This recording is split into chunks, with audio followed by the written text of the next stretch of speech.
Hello students, this is Tagore Balagir Public School. Today we will study class 8 science subject chapter 11 force and pressure. In last lecture we have studied the force, also the effects of force. So today we will study the classification of force. हम force को classify करेंगे कितने type के force होते हैं. So there is two types of force. One is contact and another is non-contact. The forces are two types: contact forces and non-contact forces. तो contact और non-contact को अगर मैं differentiate करूँ तो ऐसी forces जब डायरेक्टली ऑब्जेक्ट पे अप्लाई की जाए, जैसे मान लो ये एक ऑब्जेक्ट है और इसको मैं यहाँ से पकड़ के पुश करता हूँ तो ये मेरा इसके साथ कॉन्टैक्ट हो गया, मीन्स मैंने इसको टच किया तो ये हो गया कॉन्टैक्ट. तो ऐसी फोर्सेस को हम कॉन्टैक्ट फोर्स बोलेंगे जिनमें ऑब्जेक्ट जो फोर्स लगा रहा है और जिसके ऊपर फोर्स लग रही है दोनों में कॉन्टैक्ट बनेगा, तो वो कॉन्टैक्ट फोर्सेस में आएंगी. नॉन कॉन्टैक्ट में कौन सी आएगी कि ऑब्जेक्ट और जिसके ऊपर फोर्स लग रही है और जो फोर्स लगाने वाला है उनमें आपस में कोई कॉन्टैक्ट नहीं है, तो ऐसी फोर्सेस को हम नॉन कॉन्टैक्ट फोर्सेस बोलेंगे. तो इसके भी आगे फर्दर टाइप है.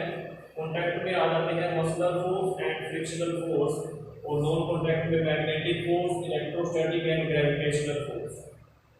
ठीक है, हम इनको एक एक को पिक करेंगे और इसको डिस्क्राइब करते हैं. तो सबसे पहले कॉन्टैक्ट में मस्कुलर फोर्स कौन सी होती है, तो इसके नेम से ही वैसे क्लियर है, जो इसमें जिसमें मसल्स का यूज होता है. मसल्स का जैसे मान लीजिए कोई वेट है और इसको धक्का देने के लिए मुझे ऐसे पावर लगानी पड़े, अपनी फोर्स लगानी पड़े ऐसे करके, या फिर कोई एक बड़ा टुकड़ा है लकड़ी का है, लोहे का है, और उसको खींचने के लिए मैं एक गोलक लगाता हूँ या बैल को लगाते हैं जैसे खींचने के लिए, तो वो भी क्या हो गया, वो मसलर है.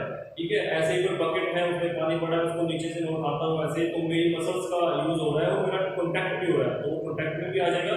और ऐसी फोर्सेस को मसलर फोर्सेस बोलते हैं जिसमें मसल्स का यूज होता है. ठीक है, मसलर. सेकंड है फ्रिक्शनल फोर्स. फ्रिक्शनल कैसी होती है, लेट करते हैं एक सरफेस है, देखिए ये सरफेस है. अब मैं तीन तरह का सरफेस लेता हूँ, तो एग्जांपल ले लेते हैं. पहले एक सरफेस ये है, दूसरा ये है और तीसरा ये है.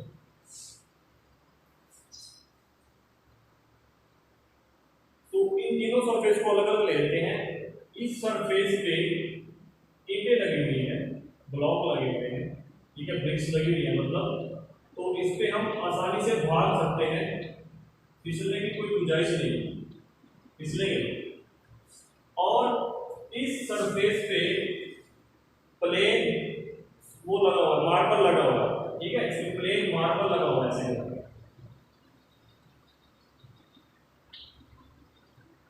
और ये एक ऐसा सरफेस है जिसपे मार्बल लगा हुआ है बट उसके ऊपर ऑयल गिराया हुआ है, ऑयल. ठीक है, ये तो है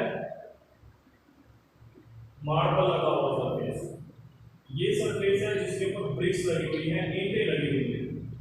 ठीक, और ये सरफेस ऐसा है जिसको ऑयली किया हुआ है, मार्बल है उसके ऊपर ऑयल गिराया हुआ है, ऑयली किया हुआ है. तो ये बताइए कि इन तीनों सरफेस पे हम बिल्कुल आसानी से किस पे भाग सकते हैं, बिल्कुल आसानी से. तो सिंपल सी बात है, ये आप सब सोच रहे होंगे कि हम सब ब्रिक्स वाले पे बड़ी आसानी से भाग सकते हैं. बिल्कुल ठीक है, ब्रिक्स पे हम बिल्कुल आसानी से भाग सकते हैं. उससे कम अगर हम थोड़ा चलना चाहें, मतलब कि चलो भागते नहीं है अब चलते हैं, ठीक है, नॉर्मल, तो वो हम इस पे भी चल सकते हैं, वो बेटर चलेंगे, लेकिन इस पे भी चल सकते हैं मार्बल पे. इस पे भाग नहीं सकते ज़्यादा स्पीड से. ठीक है, इस पे ट्राई कर सकते हैं बट भाग नहीं सकते. ठीक है, और इस पे चल सकते हैं, हमारे घरों में लगे होते हैं मार्बल पत्थर लगे होते हैं, उस पर चल सकते हैं. बट अगर ऑयली सरफेस की बात करें तो ना तो इस पे चल सकते हैं ना इस पे भाग सकते हैं, फिसल जाएंगे, गिर जाएंगे. ठीक है, लेग्स ब्रेक हो जाएंगे. तो यहाँ से फ्रिक्शनल फोर्स को कैसे डिफाइन करेंगे वो देखिए. दो सरफेस, एक सरफेस को जिसके ऊपर चला जाता है और एक वो ऑब्जेक्ट जिसको चलाया जाता है. लेट करते हैं ये एक बॉडी है, ठीक है, और ये नीचे से कुछ ऐसे है, ये शेप आपको दिख रही होगी. इसको मैं मतलब कि अपना एग्जांपल ना लेके इसको चलाते हैं, तो इस पे चलाना इसको सबसे मुश्किल होगा, तो इसमें ईंटें हैं, ऊबड़ खाबड़ है, ऊंचा नीचा होगा. इस पे चलाना थोड़ा सा इससे ज़्यादा आसान हो जाएगा, और इस पे चलाना तो सबसे आसान हो जाएगा, इसको थोड़ा सा फोर्स देनी पड़ेगी और ये आसानी से चलता जाएगा। तो यहाँ से मैं एक और बात क्लियर करता हूँ। अब दोनों बातें होती, देखिए कई जगह पे हम इसको बेटर मानते हैं, जहाँ पे हमें भागना था, जहाँ पे हमें इसको लेके जाना था, तो इसके लिए ये ऑयली सरफेस ज़्यादा हमें प्रेफर लगा और इसके लिए हम ये बेटर मानते हैं। तो मीन्स हमें इसकी जरूरत भी पड़ती है, इसकी भी पड़ती है। तो ऐसे सरफेसेस जिनमें जो ऑब्जेक्ट है जिसके ऊपर चलता है और जिस सरफेस के ऊपर चलता है उनमें बड़ी रफ कॉन्टैक्ट हो, rough contact means hard contact हो, तो वो सरफेस होता है frictional surface. More friction, no friction. और ये जो सरफेस है ये होगा लेस फ्रिक्शन या फिर friction less surface. More friction और ये less friction means friction less surface. तो यहां से फ्रिक्शन को कैसे डिफाइन करेंगे, वो देखिए। फ्रिक्शन एक घर्षण वाली फोर्स होती है जो दो कॉन्टैक्ट के बीच में आती है। जब एक सरफेस दूसरे के कॉन्टैक्ट में आता है उनके बीच में लगने वाली फोर्स को फ्रिक्शनल फोर्स बोलते हैं। ये फ्रिक्शनल फोर्स सरफेस पे भी डिपेंड करती है, ऑब्जेक्ट पे भी डिपेंड करती है, ठीक है। तो कई फैक्टर आते हैं इसके, जैसे जैसे हायर क्लासेस में जाएंगे थोड़े और मतलब डीप चले जाते हैं, इसके और फैक्टर हो जाते हैं, फ्रिक्शनल कांस्टेंट आ जाते हैं, ठीक है।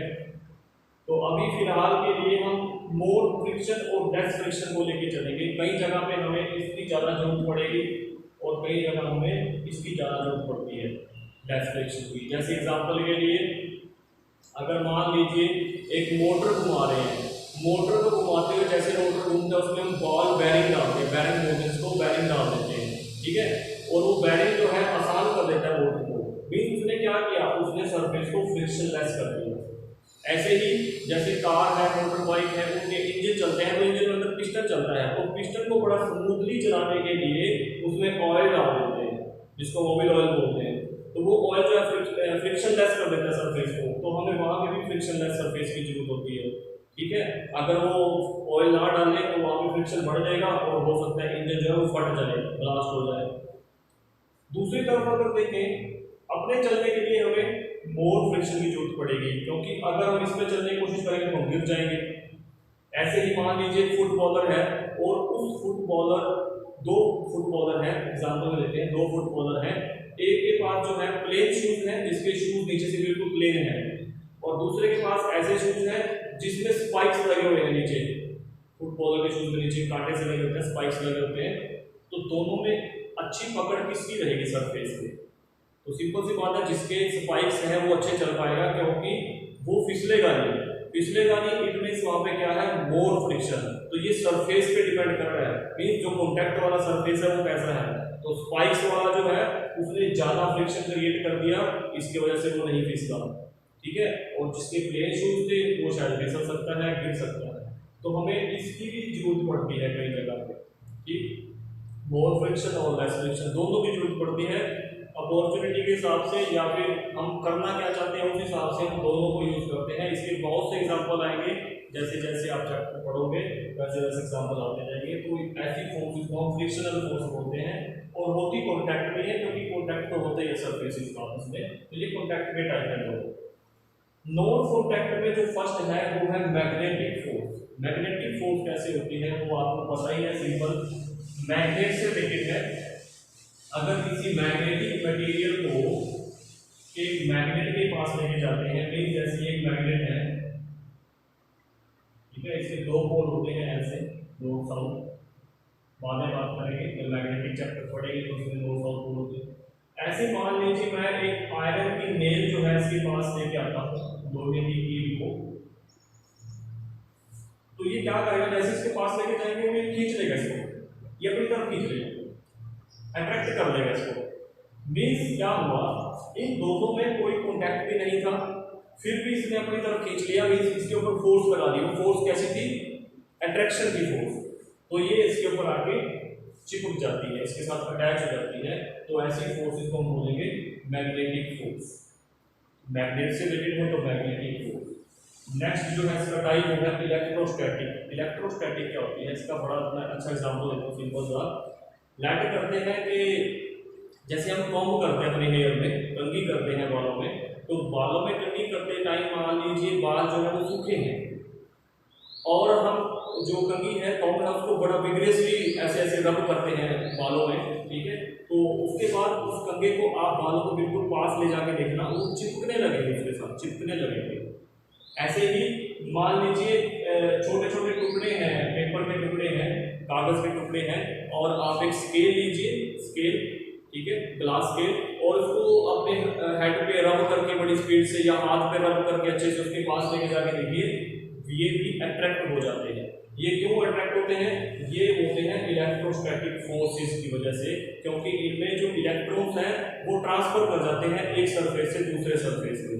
एक पे नेगेटिव चार्ज होता है, दूसरे पे पॉजिटिव चार्ज होता है।